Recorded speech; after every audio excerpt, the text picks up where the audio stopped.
What's up, Those Boys fans? Please do us a favor and hit the little subscribe button here and keep following us, keep watching us, keep liking us. We really appreciate it. We really appreciate y'all watching. So please subscribe. It's true. We would really appreciate it if you hit the subscribe button, hit the like button. It helps the algorithm. I'm done saying algorithm. I'm not afraid anymore. Don't be afraid. It helps the algorithm. There's a rhythm to life. There's a rhythm to these things. We're putting down some beats here. We're asking you to throw some rhythm back. Algo. Yeah. Drop that algo beat. Yeah. And bring the rhythm for us by hitting the like button and the subscribe button. Facts. And now if anybody uses that analogy, any other influencers use that analogy, will know that you are stealing it from us. So definitely, you better at least subscribe before we sue you. Yeah. All right. 1, 2, 3. Subscribe. You're really pushing it today, aren't you? All right, dude. So you're pretty out of it right now, aren't you? I think you're pretty out of it too. No, actually, I'm fine. Don't put it on me. No, man. Don't you dare. You seem pretty tired tonight. I can see it in your eyes. I can see it in the way you're talking. Go ahead. Say something. It's just been a busy Christmas. It's been a busy New Year. And we just had New Year's. This is going to be posted 2 weeks after it, but we just did New Year's last night. And I'm just tired. I'm ready to not have parties and things to go to on the weekend. And I'm exhausted. And there's someone like me who's an introvert and has a lot of social anxiety. To be forced in social situations for weekends on weekends on weekends, it's pretty exhausting for me. So I'm looking forward to just getting some in the flow and back into ready 2023. Back into your these walls life. Not even like these walls, just me and my girl and my those boys. If these walls could talk. If these walls could talk. Yeah, you are, at least from the way you've described a lot of how you feel at these parties, which, it's like, woe is me who has like all these friends I get to go and party with, right? I mean, call it a party. We used to party way harder back in the day. So then like, I don't even think, I just call it a party because it's people getting together, a lot of people I don't know. You're just tired. I'm just tired. Tired from like all of the festivities and the family gatherings and the parties and New Year's. I feel like when you were younger, you would go to these things with just less responsibility on your shoulders. And to go to them now and be thinking about like work, money, life, sustainability, happiness, all these things that I'm trying to strive for. And it's like, let's party. We just talk. And I think that's why a lot of people do party. Yeah, to get out of it. Not to get out of it, just to take a little break. Doesn't feel like a break for me anymore. It used to feel like a break. Doesn't feel like a break anymore. But I mean, did you get drunk at any of these parties? I don't really drink that much anymore. So it's not the alcohol. What is it? It's just like being social. Just being extremely social, around a bunch of people you don't know. It's not even the people I don't know. I think it is the people I don't know. That strain make me exhausted because it takes a lot to be social. People that don't know you, right? Whereas when you're just with close people, it's a different beast. It is a different beast, yeah. And I feel like when you're with close people, and that's all you have to worry about is you're just with your close homies, it's not that exhausting. You and your girl are pretty different in this regards, right? I mean, like, Alex is a fucking social butterfly. She's pretty social. I mean, that's something that I've noticed since we were kids. When you guys first started dating, she's kind of had the same pretty amazing, powerful ability to like float around multiple different types of people. Like you and I are very different, but you're the type of person that's like, and I'm like this too. Like, I think, I don't want to judge, but like, I know that you and I tend to like, like if someone rubs us the wrong way, we don't really have a hard time talking about it. We're like, yeah, this is, this ain't gonna work for me. We're gonna, yeah. And this group is not our vibe or whatever. And like some people are just like, no matter what the group, no matter who the type of person, they're just like, I'm here for a good time. Yeah. This is awesome. And like, I'm pretty good at being that. But if I was being honest, I'm a great performer. So I can manipulate myself to be like, hey, you might feel really uncomfortable around these types of people, but you're here and you're lucky to have people to hang out with. So put on that face, Nathan. And then I put it on and I like almost trick myself to being like, you see, Nathan, look, you can hang out with anybody. And I can, and I do. And it's great. But like, there are a lot of times where I start to feel pretty bad social anxiety. Yeah. And I do my things to like cope with them in the moment. And that's why it's like, you know, this New Year's Eve party we were at together was a blast. But there was 1 couple, 2 couple, 3 couple, 4 couple, me. Mm-hmm. That's like the 7th wheel. Yeah. But because Megan had to work, and that none of that shit ever bothers me. But the way my anxiety feels, I think with what you're talking about, Megan is such a, like, that's the power couple, right? The power couple dynamics. Like if you're there with your girl, your partner, whoever it is, it's like your person. That's the closest form of you feeling safe, hopefully. And then any other human. So with my safe person there, we bounce off each other. We feed off each other. We're hotter together than I am alone. It's like I feel hotter when I'm with her. Well, I mean, yeah, it's a partnership, dude. And you're engaged now. So it's a full partnership. You're married soon. It totally makes sense. I'm wearing the engagement ring on my married ring because men deserve to wear engagement rings too. You did show up in a pretty dope spacesuit. Yeah, that was just one of my onesies. I know. I was going to wear one of my other new gray onesies, but I dripped some of my face oil on it. I think you let me wear that onesie in episode 6. Yep, that's right. You were wearing the gray one because I didn't have the red one yet. Good episode too. We were on fire that episode. I really, besides just peeping through our episodes after they're posted a little bit, I'm not really watching them. Of course not. Why would you? I was just referencing. Well, I just feel like I've learned a lot by watching other podcasters and comedians and performers and artists, and we've done this a lot. That I've learned. The one thing I hate doing is re-listening to the shit I put out right away and analyzing it. We start the game cam yet? Yeah, of course. Oh, okay. I'm not out of it. You just are really trying to. Oh, I'm no. Oh. No, I am not out of it. Okay, you're not out of it. I'm wired in. He's wired in. I'm wired in. He's wired in. At least you're wired in. What was I saying? I don't even care. No, it's because you have such bad ADHD. You weren't paying attention to me, Zach. You were talking about the party, and you were talking about your social anxieties, and you were talking about how you handle them. Were you not? I was, but I think that was like moving on. It's my fault that I also forget so rapidly fast what I was talking about. I'm getting better at these bright lights and not letting like this space keep I almost feel like my memory of what I'm talking about in the moment goes away so fast if we both get distracted. Yeah. I'm like, oh God, what were we can't go back. And then I feel like weird sitting here for too long. Totally. It's also just tough. Getting started is tough because there's a lot to make sure is on. Like I'll for at least the first 10 minutes be checking every camera. It makes it difficult for me. I mean, someone's got to do it, dude. And like, there's been too many times where someone's got to do it. Forgot to hit record. Of course, but that's what the whole before we do those boys subscribe thing. We should like everything's good. We shouldn't have to worry. We should be and I was just checking. Be in the zone. I was pretty much in the zone. I just needed to check that camera. I forgot to check that one. See, I knew he was out of it today. I'm not out of it. He's double checking things. He triple checked before we hit record. That makes it 5 checks. Zach's a 5-check man, though. And there's something about a man or woman, but Zach's a man. You identify as a man? I do. Zach identifies as a man. There's something about a man that checks things 5 times. It's a good anxiety. That's a good anxiety, I think. That's a good thing about you, man. That's a really good thing. It's frustrating at times, didn't you? See how hypercritical you are of all of your music and all of your things. But it's like really good because we need that. That's like what you just said. Someone's got to do it. And it's like, yeah, I know. You for being the one that has to be this. But it's like, it's a really powerful quality that you have.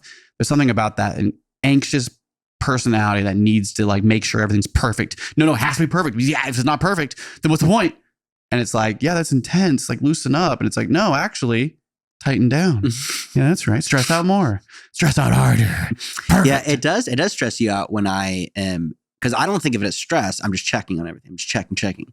But I can tell you like, why just relax out? The reason why I get stressed out on this cast when you do that is because it takes you away from our conversation. You're the only person I have to talk to. So if I lose you, then we're done. Then I'm just talking to myself, hoping you come back. I'm your one man stand up crowd. It's like, don't lose me. When you go, don't lose me. Yeah, when you go to Tech Dome, you're just like, tractor beam. What were you saying? And I'm like, yeah. You don't even care about my words. You just care about the bright lights. I just did it. I yelled. Oh, dude. You just went against your rule. You just went against your Well, it's not that loud. We're trying not to yell into the mics as much anymore. I think that there was a time when Zach was doing more audio mastering and mixing for the podcast, but he's kind of dropped that down a little bit, right? No. Oh, you're still doing I've increased it. Okay. I like how we're just picking on each other. I'm just kidding. We're both doing great work. I'm proud of the both of us. For us, it is January 1st, 2023 today. And that means this will be posted a week from now-ish, yeah? Like a little bit less than, no, like less than a week. It's Saturday. No, today's Saturday. Today's episode 21. Sunday. Next Friday is episode 20. Yeah, so in 5 days. 2 weeks. Which 2 means weeks. that... 2 weeks, not 5 days, dude. What? This is 2 weeks away. Oh, is it really? Yeah. Oh, that's funny. Yeah. Okay. 2 weeks. Sorry. We'll get used to this. But that means today is the 1st. Once again, this like coming into this new year, I was like, I've been reading this book recently over all of last year. It's called Walking with the Wind by John Lewis. John Lewis was a congressman out of Atlanta congressman, and was elected into the Congress in 1986. And I just finished the book today, which today is January 1st. And I woke up this morning really early and finished the book. So it was like a good omen for me. This book is no more than just a history lesson. It is a call to action. Lewis's message of hope and determination in the face of overwhelming odds is something we all need to hear now more than ever. I believe that this book is essential reading for everyone, but especially for those who may not be as familiar with the civil rights movement as I was.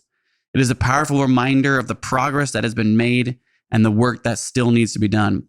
If you want to be moved to tears, if you want to be inspired, if you want to learn about one of the most significant and important movements in American history, then you need to read Walking with the Wind by John Lewis. It is a book that will stay with you long after you've turned the final page and hopefully tickle you to want to learn a little bit more, especially if you're white. It is your duty to pick up the book, whatever it is, and start educating yourself about your place in history. That is my encouragement this new year to all of my white friends and everybody else, but really I'm just calling out all my white homies that are probably maybe smarter than me, but I'm learning, so I want everyone else to learn, and I think everyone needs to learn. It's just like, that's part of the rules, man. It's part of the rules. Learning's part of the rules. Learning's part of the rules. Do yourself a favor. Nah, forget it. We'll let it go. But yeah, there you go. What do you think? There's a lot of information, a lot of good stuff. I mean, I took a pretty extensive history class in college that blew my mind on the 60s and how recent racism has been in our country. And then that was before 2016 or the reign of Trump and all the racism that we started to really see re-arise in our nation. And now here we are in 2023. And I'm like, we have a fucking racist ass nation. And I think it's like, it's interesting when you say that, it's like, I think that it's like, I was just trying to get at that. I remember learning about all this and being really offended that I haven't learned it yet.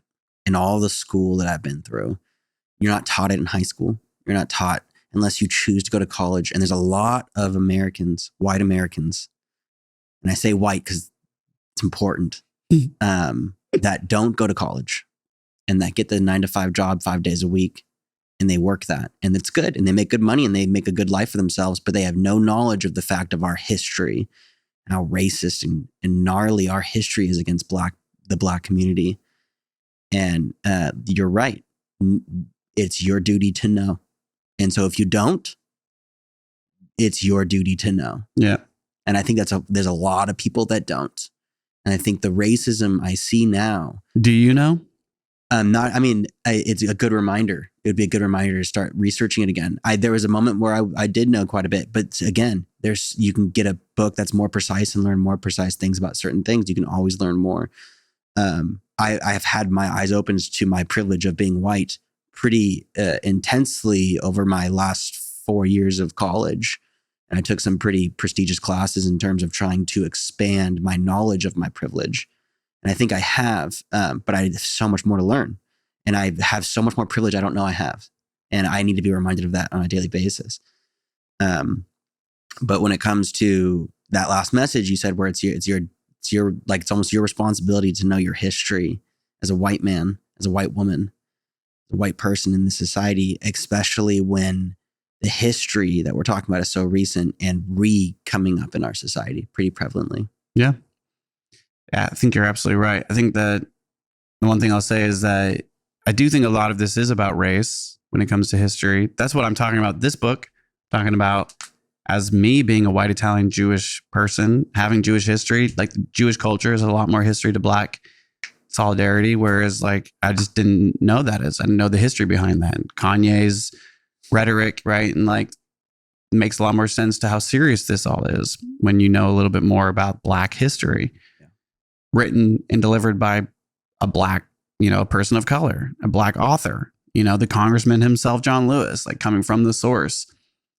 And I think that race is a big factor in it. But like you said, like I totally agree with you, but it's just like, I think women have a better understanding just by being women of what it means to be disenfranchised, what it feels like. And so like, I think that, let me just finish what I'm saying, is that what comes with knowledge of Black history in this country as a white male is you just know your place in history more, which means that you respond in your own self, probably a little bit more aware, your thoughts, what you think you deserve, what you think is right.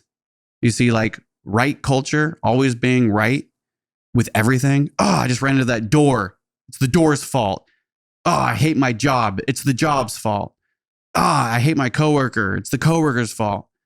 Victimize right mentality is a mentality that is pretty unintelligent. The more you learn about your own history, which is Black history in this country, if you're from America, the less vindictive or the less of a victim and right you'll become. Like, mark my words, the more you truly try to learn and read and do the work, then your I think the thoughts, their actions, the way you hold yourself, the way you catch, like you run into a wall, instead of it becoming like it's the wall's fault, it's like it takes the blame off of anything else and puts it back on you, right? It's like, I can't blame anything but myself. I'm the one walking, the wall ain't moving. And I think that's as tiny as like all of those movements, all of the ways we think, like doing this, and everyone benefits from this in philosophy and history and reading, right? Is like just learning benefits us as people. And I think that's like the power of reading and whatever. Not all books and everything out there is safe. Not everything out there is great, whatever that means. I just think that like, sure, there's shit out there that like been banned for good reasons. And a lot of things that have been banned out there for the wrong reasons. Ultimately, what I'm talking about is just like these history classes are like not as like, whether I have been able to listen, whether the culture we were raised in prepared me to be as open to all this, or maybe I put myself at black. Maybe it's my fault for not being as open to this growing up, to not being as like wanting to know more, or like feeling it was important for myself as a person. I don't know. It also shows a lot about your community that you were raised in. Right, sure. But I don't want to blame them, because now I'm understanding. There's no blame anywhere, man. Yeah. I don't think it needs to be a need to blame anybody. I think there's just a need to have knowledge, and there's a need to know. I think that ability to stop blaming and stop being a victim and stop the whole white male masculinity thing that's coming out right now, like the whole Andrew Tate and Tristan Tate thing, where, men are at risk. Like, men are the ones that are always being told, that they're wrong. Like, stop taking the red pill and whatever. It's like, that dude. But also, congratulations on him being arrested. But like that's that rhetoric, this rhetoric of like the white male being the one that's hurting the most now because of all of the culture and everything. Like, they're the ones leaving the dust. That rhetoric's been around since the movement. It's the same like rhetoric that's been used forever of the same culture. Yeah. when you learn about Black history, you start to see all of the little things just a little bit more in our everyday life. Isn't that the fear, though, that initiates the power, is to try to get the male white community to believe that like what I experience here in California is the Mexican border, and that the more we let the Latino people in, the more they're going to take our jobs. I remember being told that raised as a kid, where that's just never been the case. That is not really the fear. That's the fear to initiate the racism. And it gives the power to be racist, to think those thoughts. You're coming to my country, stealing mine. It's like, that's not true. It's not real. That's just been put upon you to think that way. I feel like there's the same thing with the ideas that you're bringing up with this fear that was always, I just watched a really good movie called, it's with Will Smith, which is a tough one for me to be like, he's back on the scene. But if you haven't, have you seen it yet? No. You should definitely watch it. I think it shows a lot. Plus, you don't know my place with Will Smith. I know. But did we talk about Will Smith? Well, no, I'm not even talking about you. I'm just saying, for me, it was tough to be like, he's in a movie, I'm going to watch it.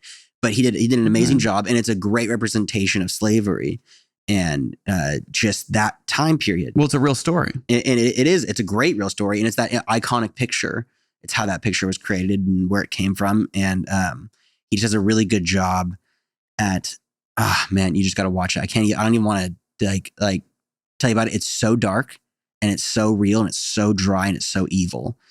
And every actor does such a good job at playing their part for that time and what it meant to be a white slave owner and be evil.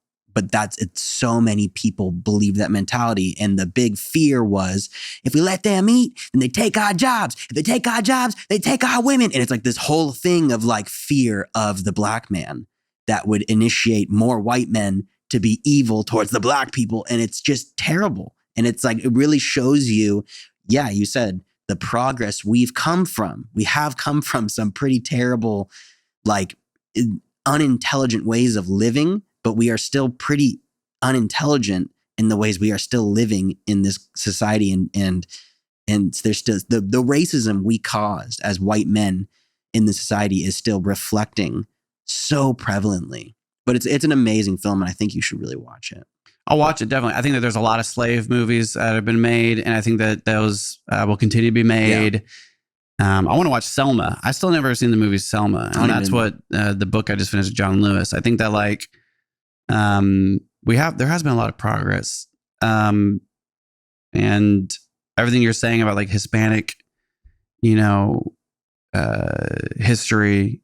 I don't know too much about Hispanic history in California. I have a book on my Kindle while I was reading this book that I downloaded that's like about American Hispanic history of our California and our country. We were raised in California, and living in the South for a little bit, there's a lot more Black history in the South. I think my point though is like what I'm trying to say. I tell you here, like what you're showing right now is like you're just saying like the way you feel based on how you like were raised and like growing up in California, right? And like absolutely, that's how I started off before I did this book review. Is kind of like whether it was high school or not, whatever, like what have you.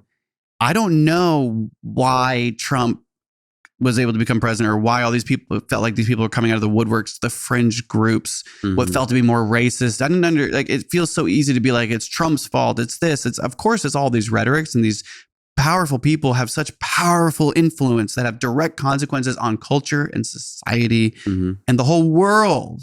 Right. Like, and so, but it's easy for me to like say like how I'm hearing you talk is like, and I'm not disagreeing with you, but just the perspective of being like, we have just like, we used to be this and we used to be that. It's like, I try to take all of that out for me personally, it's me. And I've learned this a lot by reading this book and being like, I know how I have felt in being raised in our family.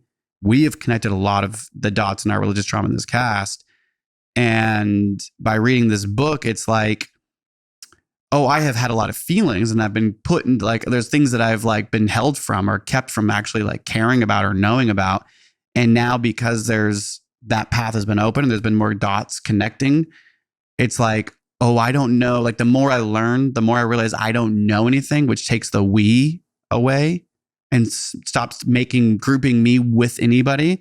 And so like, I don't know we racist. I don't know we this. I don't know this or that. It's like, I know that there's like in the 60s, there were so many people that were white, not black, that were throwing everything aside and their lives away to fight in this movement too. Like people pouring from all over the country, flying and driving to certain marches and protests. I mean, this country was alive. And what happened in the 70s was almost like a healing progress, you know, like from the 60s into the 70s, was like this healing with the LSD. And there was like, seemed to be this movement that was like real healing. And then multiple assassinations, you know, of the Kennedys, and like their whole family was assassinated. And Martin Luther King Jr., there was so much murder. And then there was so much corruption, and there was so much like lying at the highest political level. And when you learned one take, John Lewis is a congressman that made it, he was in the movement, in the fight his whole life. I have so much respect for this human, such a superhero. Make a Marvel series about him. That's me learning one take. I know nothing. I know a little bit more, which means it isn't my fault that I didn't know much. I just wish I would have had this sooner. Yeah. And I'm like really happy that I've gotten to this point now. And I commend myself on finishing the book. And it's like, okay, now the next one, it's going to get easier, right? Like learning is going to get easier. What's wild is that like, I feel a lot more present and aware of myself in history, which makes me feel like I've never been racist, but I've been ignorant. And I don't really know what that means. I don't know. I don't like to put labels on it, but I feel a lot less ignorant now. And it did bring tears to my eyes, and I couldn't stop talking about it with Megan. And every page is filled with more and more knowledge. I had no idea. And so many people dead, so many people that lived on that lost their minds. That was just like, there was no support. Then there was this, you know, you connect all of it over like 60s, 70s, 80s, and 90s, and you kind of get a better picture of just our pandemic recently has been crazy, but it's not like we haven't been through. It's just horrific and mind altering and growing and just improvement in our country so many times. Yeah.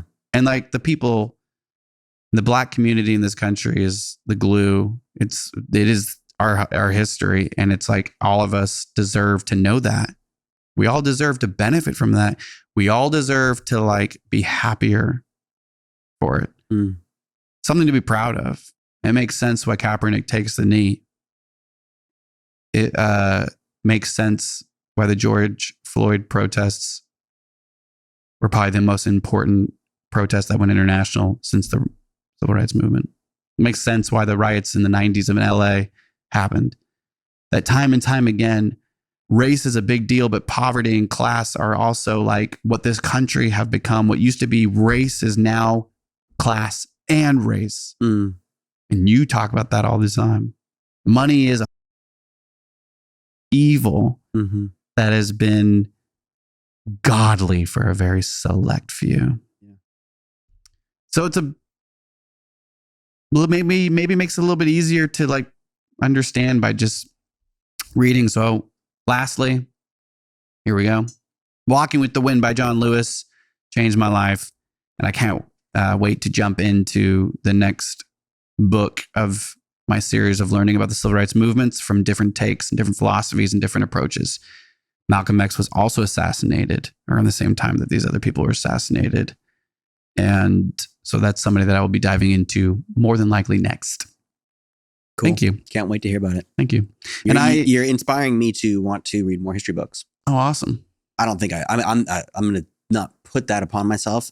I'm going to, throughout this year, try to read more. I think that you and I would benefit on this cast together if we read the same books together. Yes, well, absolutely. And that's something I've been wanting to talk to you about, like choosing a book to read together. I know that I'm a little bit nervous to do that with you because I'd want to be efficient with it and like actually do it and stay to a schedule and like talk about it and go through it. But more than that, not even having to do that, more of just, I think we would benefit from like, if you're reading a book about Black history and really working at trying to learn just that one book and get through it, which I know you and I are very different, but like we're pretty much a lot like in certain ways that like it's hard to get through a whole book. Well, I just don't really read top to bottom. Right. And so like, I know how hard that is. But like my encouragement would be like, if you did do that, at least like it would open the door to be able to also talk with you about what you're receiving from like all of this. Totally. And like if I'm putting everybody else on blast to like pick up a book and maybe try this one, then I encourage you to do it too. Yeah, this book sounded like it was good. It was really good. Very long. But how long was it? I think it was like 500 and something pages, and the pages are about this big. It took me like it's a big book. It's a big book. The big book. Big book. So it's 500 big pages. 500 big pages. So it's like he went through a textbook. I don't know, man. That's a tough one. I'll just chat GPT summarize that thing. Oh, God. But I mean, I did say in the beginning of this, I think that I think a part of being able to learn your place in history is by being able to experience as closely as possible the lives of these powerful and memorable figures. Yeah. And AI will get better and better at being able to summarize that. But I think there's something about human ingenuity and creativity that is what makes things truly beautiful and expressive and received. And we'll see if AI can get to that, but I don't think it ever will. Me either. But let's go on to this religious trauma situation that we were going over. Well, right here, I wanted to talk to. We can just jump into this because I think this is a really good take on suffering. In the Walking with the Wind by John Lewis, there was a philosophy or a take on suffering that is brought up multiple times that is handed down from other philosophies. But basically, in a nutshell, it's called redemptive suffering. And I summarized a few different points of what redemptive, like the lessons of redemptive suffering and kind of what it means. I think it's pretty self-explanatory just by like thinking what it means to be like redemptive suffering. What do you think that means to you? Redemptive suffering. What is redemption? Well, I mean, I know redemptive suffering would mean that the suffering you have to suffer to be redeemed. Well, it's the suffering that redeems you. Yeah. You can't. So it's the suffering itself that is the redemption. Yeah. The suffering saves you so from yourself. It's not that you have to suffer. You have to be redeemed. It's the suffering itself normally. But anyways, exactly. Yeah. The reason why I printed out these 4 points is just from in the book. I have been kind of like believing this philosophy, using this philosophy to get through a lot of the suffering in my life. I feel like a lot of the things we talk about on this cast, trauma and suffering, so much when you call me or you text me during a really tough day or I call you and I can say almost the exact same things to each other, just differently when we need to hear it from somebody else, which is like, man, you're hurting right now. That's okay. Mm-hmm. You know what? It's a good thing. It's a good thing you're hurting right now. Maybe it's okay. Maybe it's okay. Maybe today's one of those days where you just really hurt. And that's how you will like talk to me. And I'll be like, yeah, it's a good thing I'm hurting. Like really helps. And I think that that's kind of around the same lines as this. It says here that redemptive suffering is the idea that suffering can have a positive purpose or result and can be a means of spiritual growth or redemption. This belief is held by some religious and philosophical traditions and is often associated with the idea of sacrifice or self-denial for a greater good. Yes. One lesson of redemptive suffering is that suffering can be an opportunity for personal growth and transformation. By enduring suffering and overcoming challenges, an individual may develop qualities such as resilience, compassion, and gratitude. Do you believe that? Do you think suffering helps develop the qualities that like make somebody more resilient? Definitely. Compassionate? Definitely. More gratitude? Most definitely. Interesting. Like, so you think like, do you have to suffer to have all these things? I mean, from the life I've lived and my experiences, yes.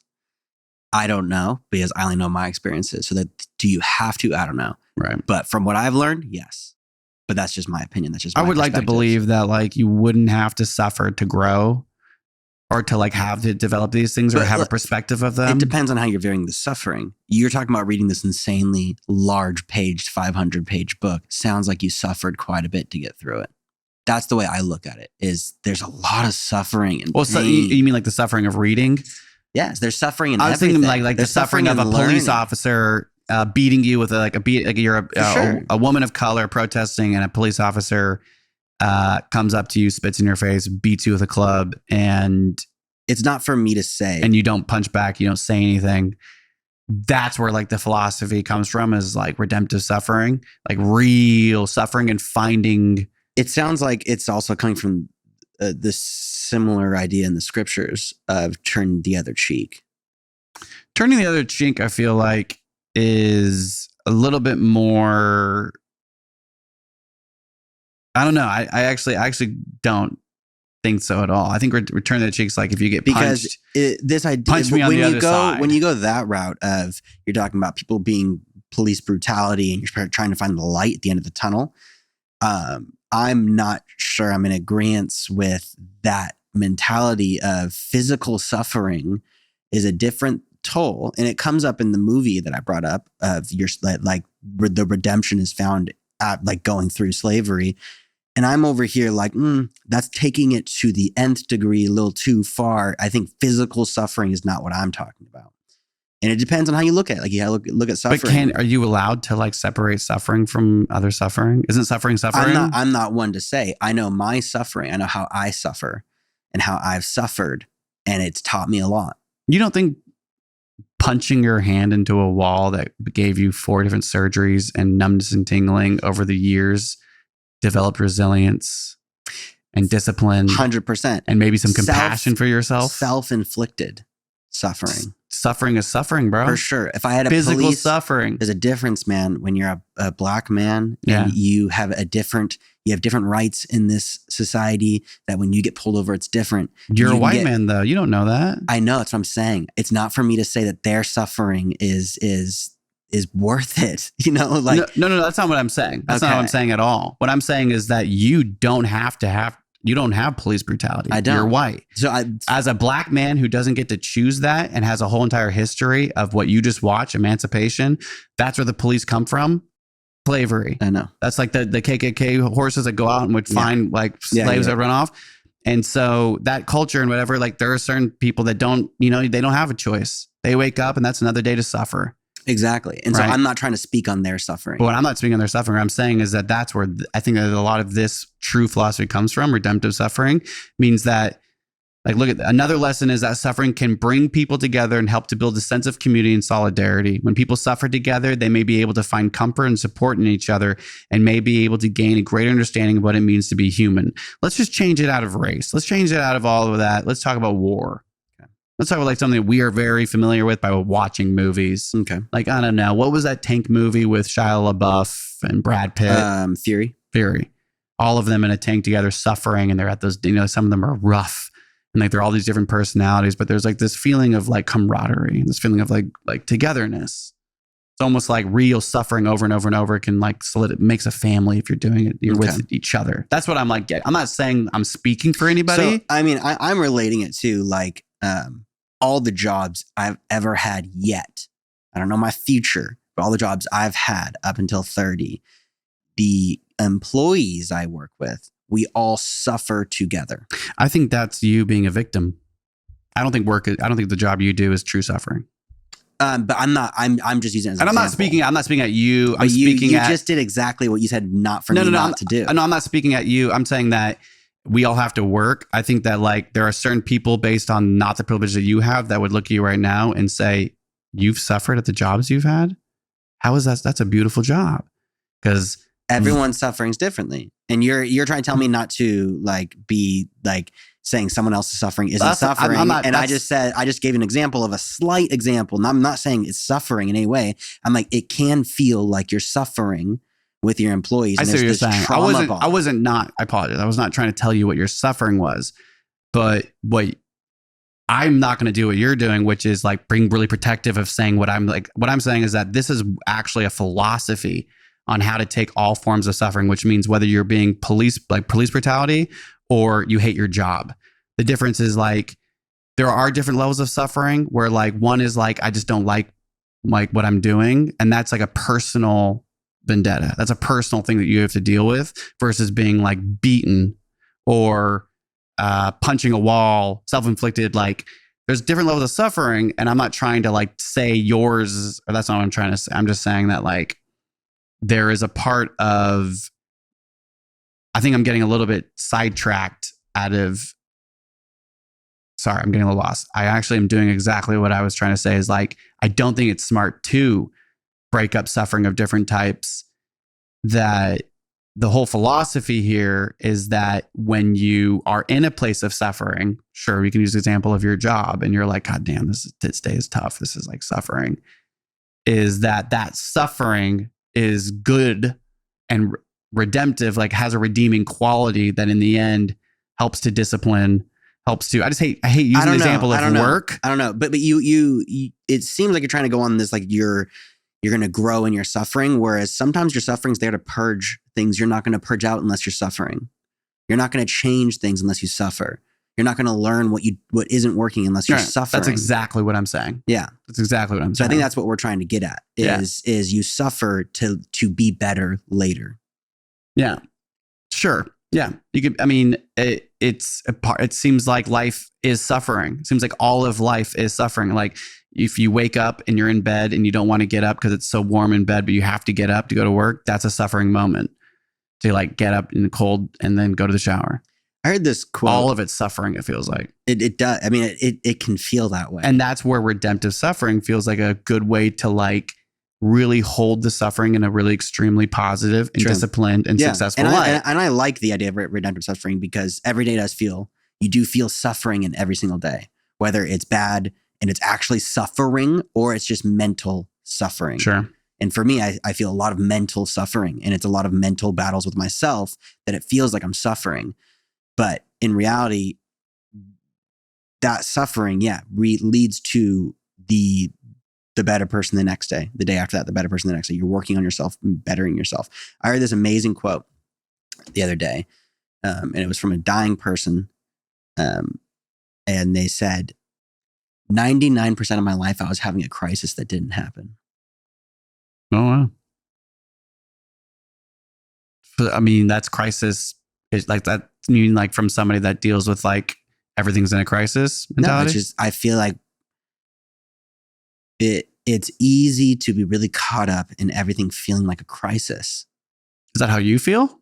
I mean, yeah, 100%. But I mean, I'm not going to point you out and be like, you feel this way too. Don't tell me I'm wrong.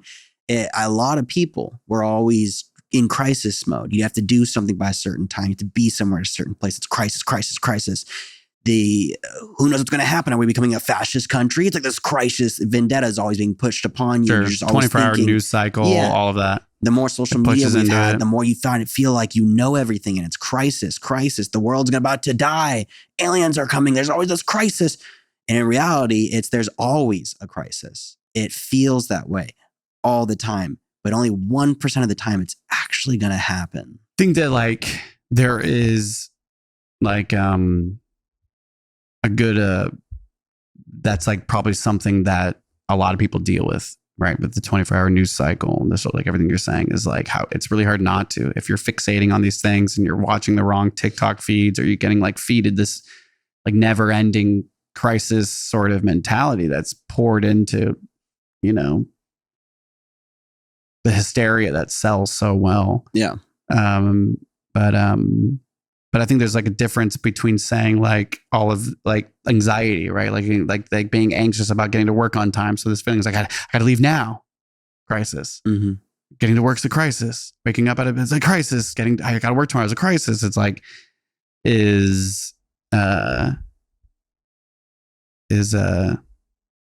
I definitely understand that, but I just don't think that like me personally, I don't feel like I'm ever in a crisis. Actually, I never actually feel like my life is.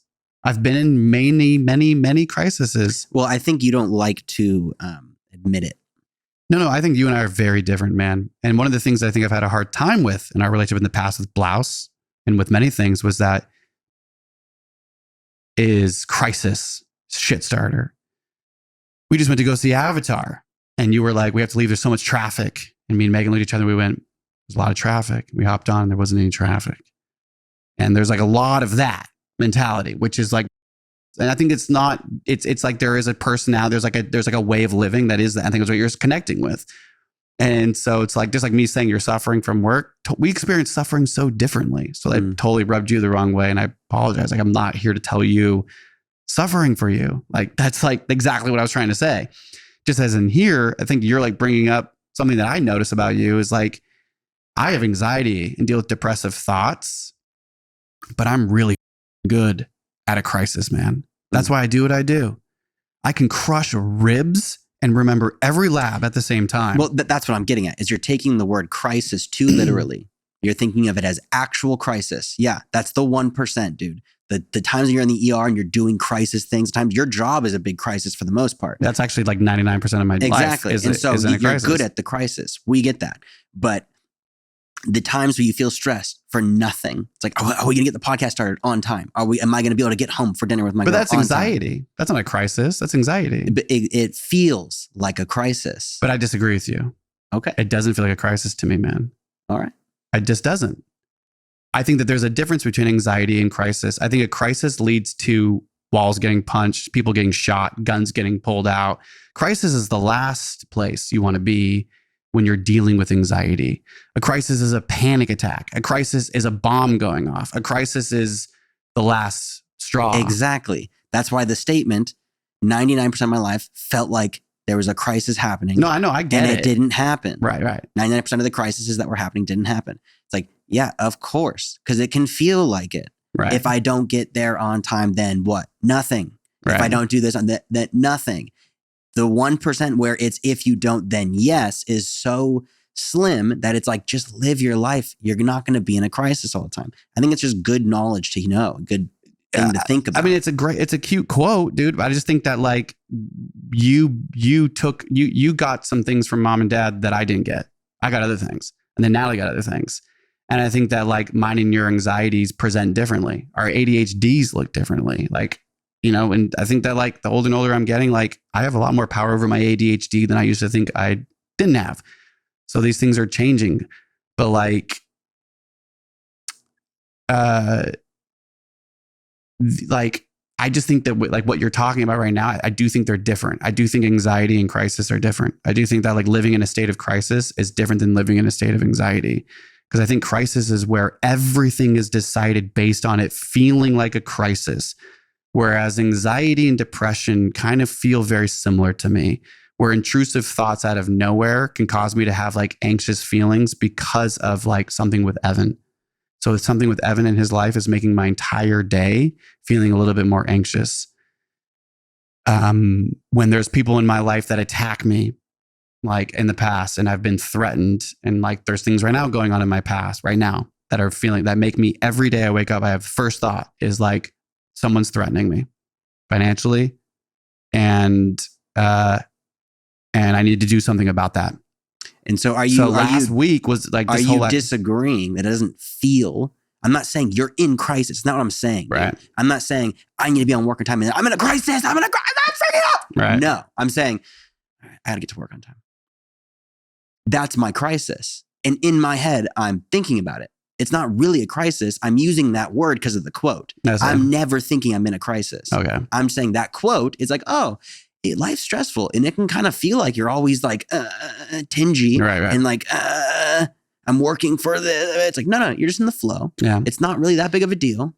Like, let go a little bit. I think that's what that quote is saying. But what you're saying is like, wake up with those thoughts. That's the one I'm talking about. Those are the thoughts I'm talking about. Is that's your life. That's your daily stresses that are just anxious stresses, but at times can feel like powerless crisis.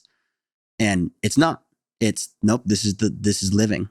This is it. Yeah. And I think that I'm not disagreeing with you. I just don't know if a lot of people deal with that because I don't know a lot of people. But what I know for me is that there have been experiences in my life where I would have dreamed of and a million other things happening. But because of them, it makes me feel like the attack that's coming on to me, I'm like, need to do something about this now. When in reality, most of the time, nothing needs to be done.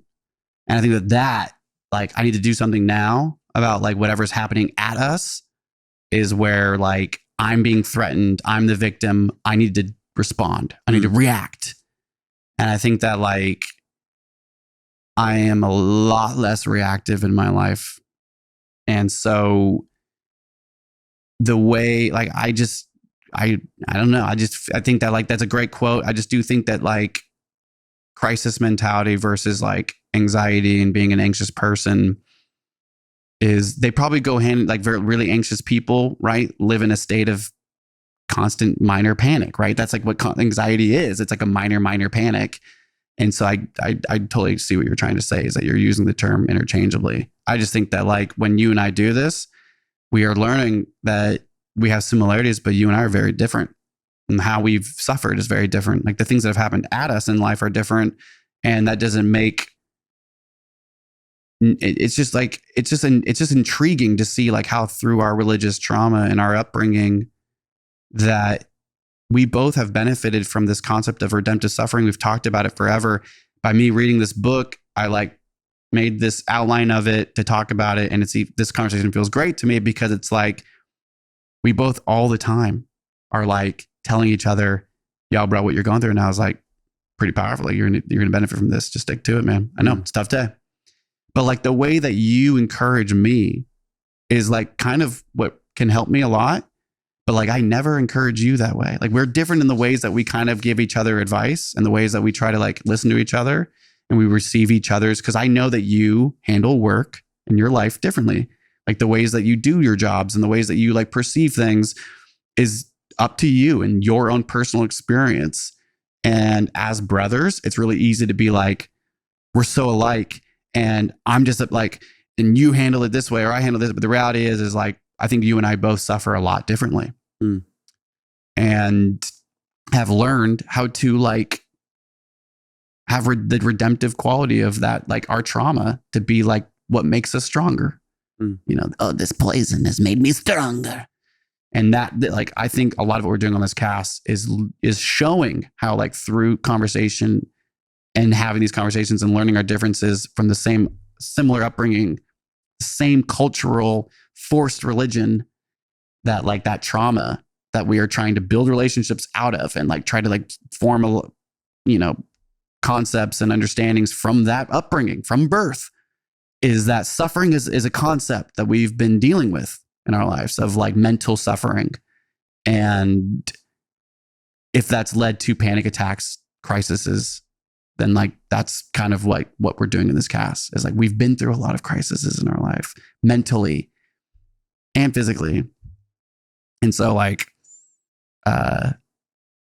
life is suffering, and hopefully we aren't living in a state of crisis ever, right? Like, even in times of crisis, this approach to, like, nonviolence and, like, being extremely present hopefully keeps us in the now so that we can maintain, like, stability and balance rather than being, like, so freaking lost in the crisis that is something that we can't predict and something we can't fix of the past. But thanks for being honest.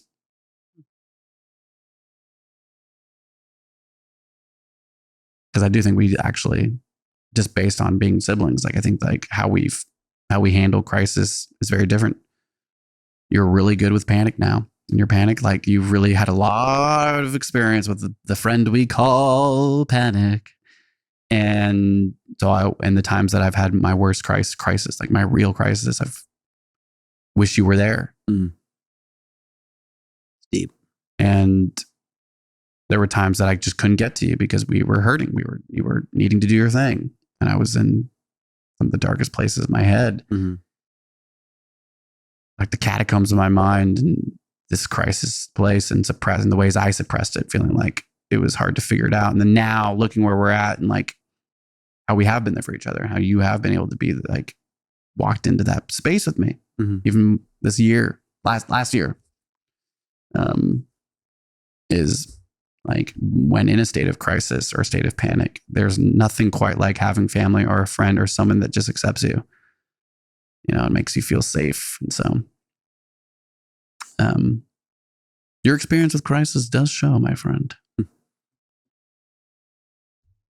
Anything else you want to add? To that? No. But we should probably just save the RTS for the next one. What time is it? almost an hour and 10. How have you felt about this cast so far? It's been good. The John Lewis took a minute, but that's fine. If that's what this cast is, man, it is what it is. I mean, I think this whole entire cast has been built off of that book I finished, is like talking about Black history and real suffering and what it means to suffer and have privilege. And like, I think it's really good to for me and you in our daily lives, when we're talking like every day about our lives and the things that are hurting and whatnot, and like what's hard, is this book just like put a lot of what we're doing, like just put it on blast. Like it just makes me like aware, like it helps me feel the suffering, like get through the suffering more. And so like what was supposed to be a book review is kind of like a lot what's on my mind a lot of the time, and how I handle suffering is like by knowing my place in history a little bit better, like a lot less of a crisis, especially with the pandemic. A lot less of a crisis when you know a little bit what happened with the 60s and 70s and 80s. All right, but we can save the rest for next time. Yeah, I think there is something about learning about other people's pain make you reflect on your own a little differently. When I was in a queer studies class, that was very much brought to the table on just, we wrote this paper on just privilege. And this is, I mean, surprisingly, man, like 26 years old, 25 years old. I don't remember how exactly old I was, but it's surprising that that's when my privilege was first shared to me. Because we weren't raised in a rich family by any means. We struggled a lot with money. That's why I stress a lot about money now these days. We're poor. Pretty poor family we were raised Not anymore. in. It was a good, tough time for me to think I was privileged in any way. And then to be really shown your privilege, and then to be really shown your privilege just over and over and over and over. It's pretty eye-opening. Yeah. And who's like, when you say that, like who was showing it? The teacher or just the reading? Like just the class, dude. The teacher was one of the best teachers of my life. So that's cool. That's really great to hear. Yeah. I love that shit. I love when people are like, best professor I ever had. You're like, teachers matter, man. Oh, 100%. Especially in college. Some of the life-changing teachers are my college teachers. Yeah, the high school teachers are great. And looking back at it, it's like, yeah, I had some great high school teachers. But college professors changed my life and my perspective for the better, especially at the junior college. The junior college doesn't get enough love. I had this woman come to my bar on Wednesday and sat down like last minute, and she's telling me about her son and going to school and all these things. And he's at some private school that I've never heard of. And I was like, I've never heard of that. And she's telling me about it. I'm like, oh, rich kid, real rich kid. And she's telling me about all these other things and stuff. And she's like, oh, what'd you study? Did you study like social services, like helping people? Because I'm a bartender, you know? Like she thought I studied bartending. Yeah. Right? What's that? There's a name for that. It's hospitality. Hospitality. You gone to school for hospitality? She said it like that. I said, no, I went to school for nursing. It was really? You still doing that? It's like, not at the moment, no. It's like, why? Pandemic stopped everything. What? And starts like not understanding what I'm saying. I'm like, yeah, the pandemic, I like lost a lot during the pandemic and had to, now I'm just working. I'm trying to get back together. I'm not sure if I'm gonna go back to school. Lost my applications, all these things, like kind of listed it out for her. And she was just like blown away. She's like, well, where'd you graduate from? I'm like, oh, well, I went to the junior college. And she instantly shut off. Instantly done. I'm not intelligent anymore. And pulled away, got on her phone. And it was just like, that's that perspective that the junior college has nothing to offer because it's not a private school. It's cost a bunch of, like the best professors come from money. That mentality is so wrong that it's like, no, I have learned so much through the junior college, and especially our junior college here in town is an amazing junior college. Yeah, there's so much opportunity. A lot of people have said that, you know, the best experiences were at junior colleges, and when I went to junior college, it was just like amazing. Yeah. But I mean, education's education. So should we move on? Let's go to this game that we don't know how to play yet. This is a game. Oh, wait, no. What? I gotta let you introduce it. You've been introducing every single one. Let's go on ahead and go over to the game. Game cam. You just interrupted me. I did it with you. Game cam. There it is. Game cam. Game cam. This game is called. Can you see the name over there? Can't remember the name of it. It's like a combination of basketball and foosball. Foosketball. Foosball. Foosketball. Foosket. Foosketball. Foosketball. It's an interesting take on how. The thing is, I might actually have to stand up because let me see. Here, no, we can move it more this way. No, the camera is all set up perfectly, bro. Okay. Zach's pretty tired today. You got to stop saying that shit on the cast because that's really. Of course, I'm tired. Life's exhausting. I'm beat. Okay? But I'm your brother. Yeah, and you know what? You look pretty tired too. Okay. I've been extremely tired, but the moment that these lights and cameras go on, Nathan's ready to work. Right. Not every time. Sometimes though. I'm getting better and better every cast. No matter how depressed or anxious or tired I am, I come in here, show it. So the only problem is we're not going to be able to go this way at all. All right. So then I think the way you play is, I guess we didn't read the directions. Do you have your phone on you? Do you want to pull up the directions really quick and just say, ask ChatGPT how you play Foosketball? Let me check. Is it Foosket? Yeah. Do you know how to spell it? Foosball and basketball.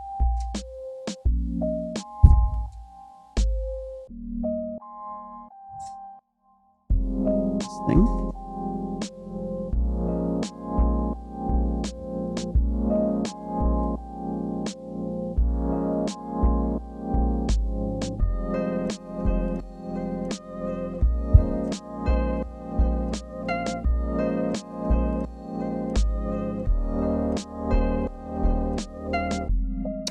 Foosketball is a table game that combines elements of foosball and basketball. It is typically played on a flat surface using small figures of rods to represent players and a small ball as the foosketball. To play a foosketball, you will need a foosketball table or a flat surface on which to play a foosketball and foosketball players. The players are positioned on either end of the table with the foosketball in the center. To start the game, one player serves the ball by striking it with their players and sending it towards the team's goal. The other team then tries to block the ball and return it to the other end of the table. Players can use their figures or rods to pass the ball to one another. What? This isn't right. This is acting like there's more people. That's probably just doing foosball. I think you just want to score the most points. Really hard, dude. This is really hard. I can't even pick it up. There's got to be like a method. So to get the ball, look, ready?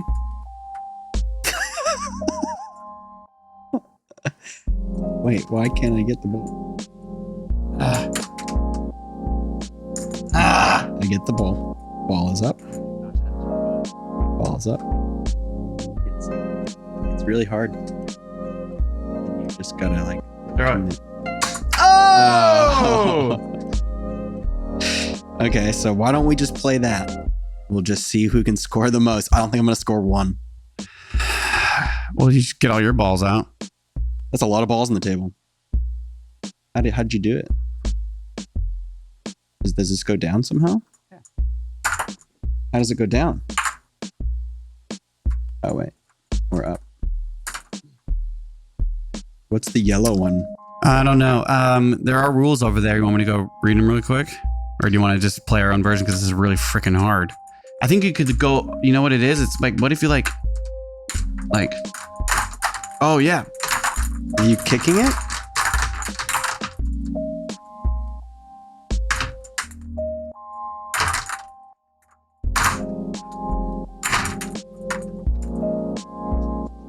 This is so hard. It's honestly really hard to see, is like the toughest part. Got you. Oh.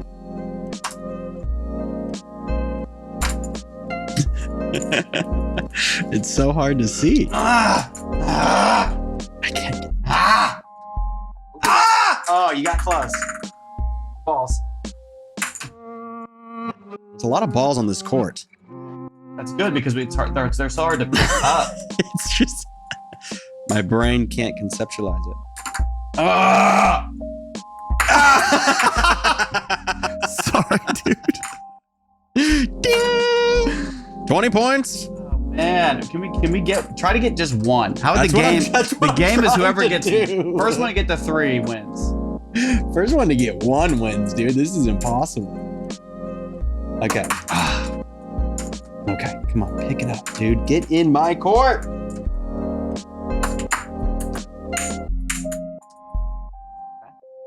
This is going well. All right. Get up. Okay. This is probably torture for anybody actually watching and listening. Most people don't. Oh my God. Oh, little too much heat.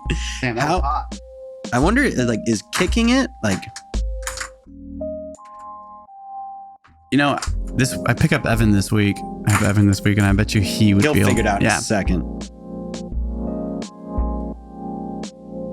There's got to be. I'm starting to figure out like how to pick him up a lot easier. So there is that brain like hand-eye. Oh, dude, you're hitting my shoulder. Dude, Every time you hit my shoulder, it's getting in my gameplay, man. It's hurting. Pass interference. I don't even know. Like hurting. Like.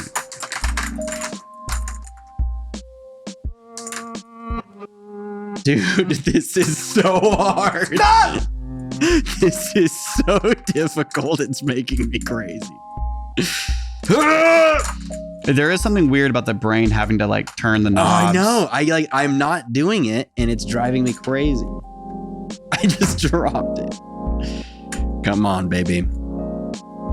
Oh, that was close. No. Oh yeah, the whole dropping them.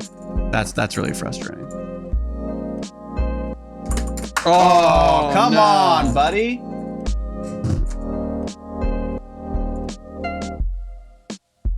Oh! Damn it, dude. I don't get how to get the right direction on this shot. You know what? Come on, get it. There is techniques to these things. Oh! Damn it. I just blocked you. I know. Yeah. Oh! Sorry, didn't mean to yell. That was just really incredibly exciting. It's actually real. All right, first one to 3. Yeah, first one to 3. I don't want you to win again, man. Like, I'm tired of this. Well, you chose a pretty tough game, but this is a great game. It's just really hard, man. But I think I'm getting the hang of it a little bit at least. Shaking game cam shaking. It's definitely tough on the cast with not being able to like stand up. Oh, 2, baby. I think we're gonna have to go above 3 once we're getting. Oh man, that went pretty far right. Come on!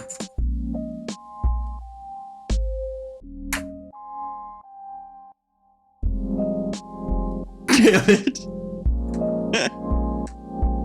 Oh, Nathan finally made one. Got one there, folks. Got one. We got one. 1, 2, 2. Zach 2. You're going to have to pick up another score really quick here unless I just sink it. Oh.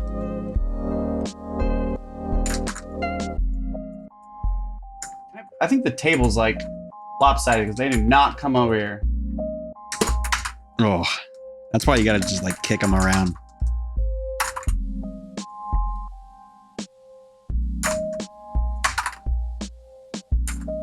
Come on, baby. Oh! So what did you show me your technique now? Because then same technique you were just doing, dude. You had like the right flick of the wrist. You were like, so I started to learn that where you start like here, let me get it set up real quick. It definitely is a little lopsided because they just keep sitting in the center. Okay. So if I started here, it would go too much to the backboard. So you can start back here and then you just throw it. But you have to get that speed right. Nate's losing it. But in the monks of the chatter, is he gonna sink another one? Oh, he almost sank another one. Yeah, I got it. Flip it around. I feel like, play it a couple times, you'll start to your mind will just start to kick in. Oh. Tough game. Tough game. I made one. You did make one. Did you find the one that fell on the ground? It went over there. Get up and get it. No, I won. I love you. I love you too, man. Man, you know what? So these last 2 games we played last week and this week were my 2 Christmas presents to those boys, and both games were the Hippos last week, Hungry Hippos, super anticlimactic, and this is lopsided clearly.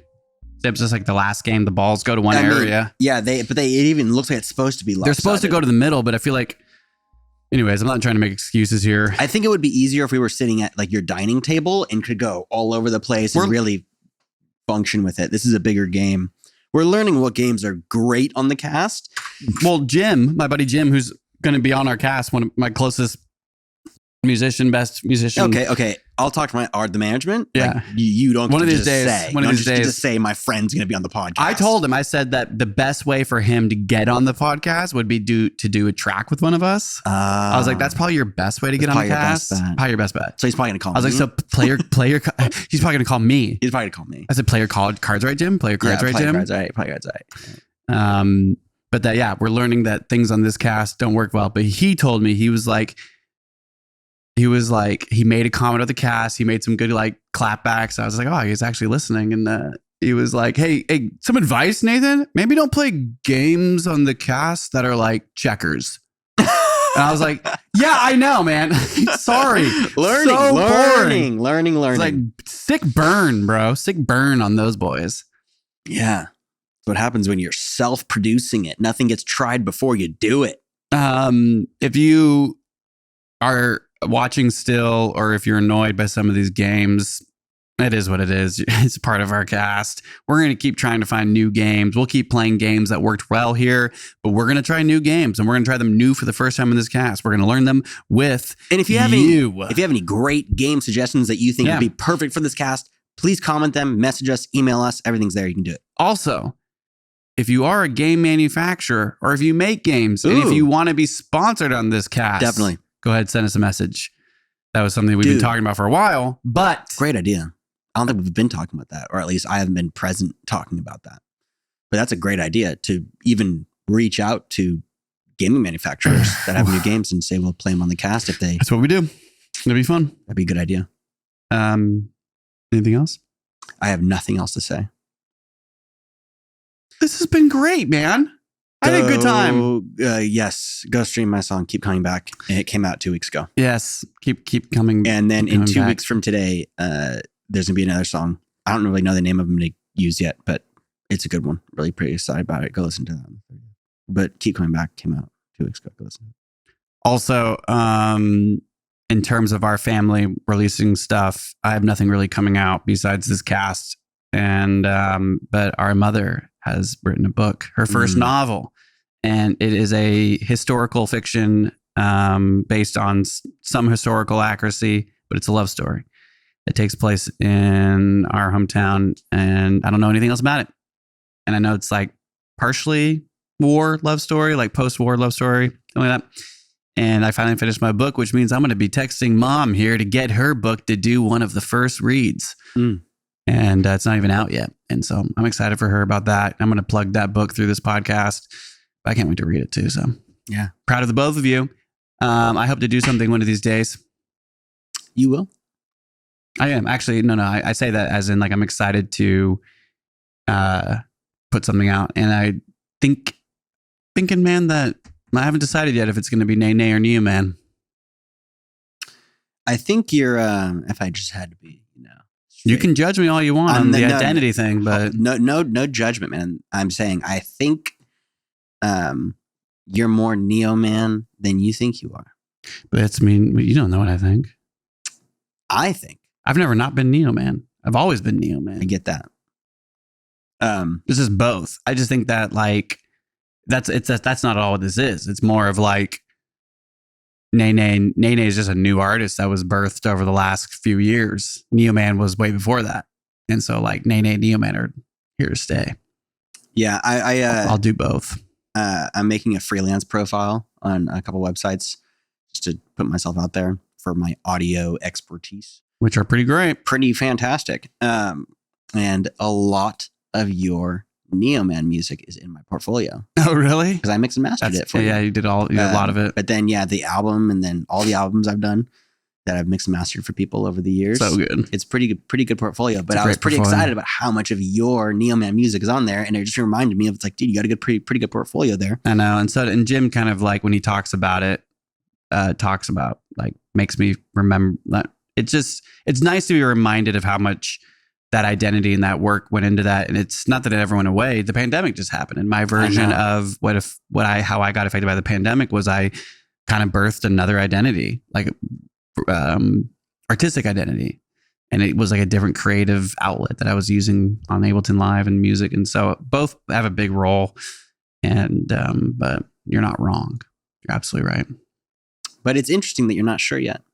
Not sure yet. Let it just flow, baby. It'll happen. Oh yeah. Organic. This podcast is helping me, man. I mean, I was talking to Megan about it, and I think that what makes the most sense, just like business wise, is like, yeah, Neoman wouldn't be putting out game tracks. Mm-mm. But like Those Boys Presents Nene's Game Tracks Volume 1, that sounds right. Yeah. But like Those Boys Presents Neoman's Game Tracks Volume 1 just doesn't sound as right as Nene. Like, because now Nene is here, and like how maybe you're just developing what Nene is, but maybe instead of phrasing it as it would replace Neoman, maybe that's the idea. Yeah, there is no replacement. I think Neoman's the artist, Nene's the producer. I think, yeah, I don't know. I think Nene could be like, because Nene from the Bay. Like that might be on Neoman tracks. Yeah, no, for sure. And that makes a lot more sense because Neoman was a persona. Yeah. I mean, the wig, the everything, everything behind it was a persona. Your album art is a persona. It's a character, yeah. Whereas Nene is just you. I mean, it's a Mango made it up. Yeah, it's you. It's a cute old little Nene. All right, dude. Great. Over and out. See you next time, everybody. Thanks for watching. Have a wonderful week. Stay strong. Happy 2023.